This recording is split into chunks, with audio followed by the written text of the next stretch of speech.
1988 ते 2026 हा साधारणतः 37-38 वर्षाचा कालखंड. त्याच्यामध्ये त्यांनी 10,000 पेक्षा जास्ती वेळा कीर्तन आणि वाचन केलेले आहे. देशाबरोबरच परदेशातूनही त्यांच्या कीर्तनाची परंपरा पोचलेली आहे.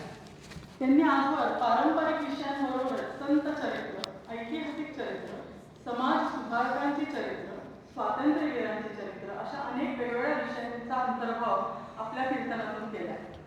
कीर्तन संध्या या कार्यक्रमाअंतर्गत रत्नागिरी येथे शिवाजी महाराज ते लेह कारगिल युद्ध असा ज्वलंत इतिहास त्यांनी त्यांच्या कीर्तनातून मांडला आहे. एक तप झाले यावर्षी.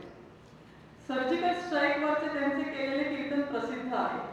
अगदी कचरा निर्मूलन, पाणी बचत, शेती असे विषय घेऊनही त्यांनी कीर्तन केलेले आहे. कीर्तना व्यतिरिक्त जवळजवळ 14 संगीत नाटकातून त्यांनी भूमिका बजावलेल्या आहेत. दूरदर्शन, आकाशवाणीचे मान्यताप्राप्त कलाकार म्हणून 17 कार्यक्रमांमध्ये ते सक्रिय सहभाग घेतात. अनेक वेगवेगळ्या विषयांवरील कीर्तनाची सीडी विविध विद्यापीठातून प्रात्यक्षिके व व्याख्याने त्यांनी दिलेली आहेत. आजवर अनेक पुरस्कार त्यांना मिळालेले आहेत. ते सगळे सांगणे काही शक्य नाही, पण त्यातले काही ठळक पुरस्कार मी इथे खालीलप्रमाणे सांगते आहे.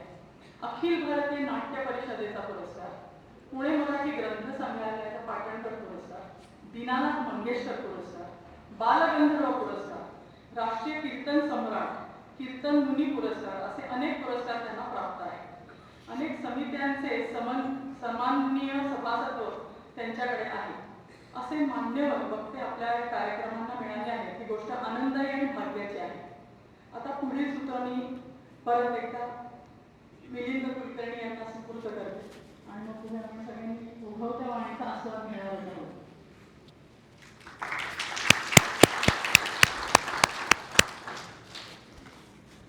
चारुदत्त आपळे यांच्या घरामध्ये आता रत्नाताईंनी सांगितलं तसं कीर्तनाची मोठी परंपरा आहे आणि आपल्या वडिलांकडनं गुणसूत्रांमधनं लाभलेली एक मोठी इस्टेट, आवाजाची देणगी त्यांच्या वडिलांना ज्यांनी कोणी बघितलेलं असेल, मी पण माझ्या खूप बालपणी ज्यांना ऐकलेलं आहे, शनिवारवीर मारुतीच्या महोत्सवामध्ये किंवा दक्षिणमुखी मारुतीच्या महोत्सवामध्ये चारुदादांनी गोविंद स्वामींचा तो वारसा बरोबर समर्थपणे पुढे चालवलेला आहे. आज 4थं पुष्प गुंफण्यासाठी ते आलेले आहेत. आमच्या संचालकांना मी विनंती करतो, आपण डॉक्टर चारुदत्त आपळे यांचा स्वागतपर सन्मान करावा.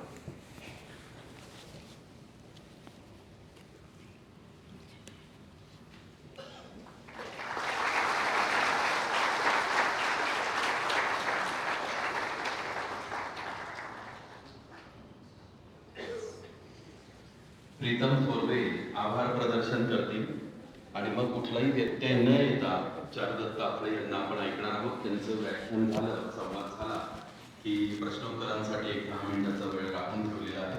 प्रीतम थोरवे.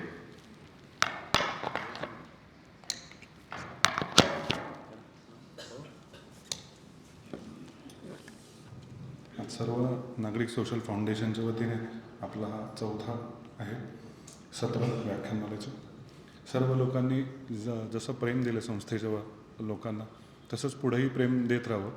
आणि बापूंना मी परत एकदा म्हणजे चारुदत्त आपळांना मी पहिले त्यांचे आभार मानतो. त्यांनी एवढ्या वेळात वेळ काढून, म्हणजे 6-6 महिने त्यांची तारीख मिळत नाही असं मला तरी माहिती आहे. मी लहानपणापासून गेली थोडं ऐकत आलेलो आहे, तर 6-6 महिने बुवांची तारीख मिळत नाही आणि आपल्याला मिळाली. त्यांचा मी पहिला आभार मानतो.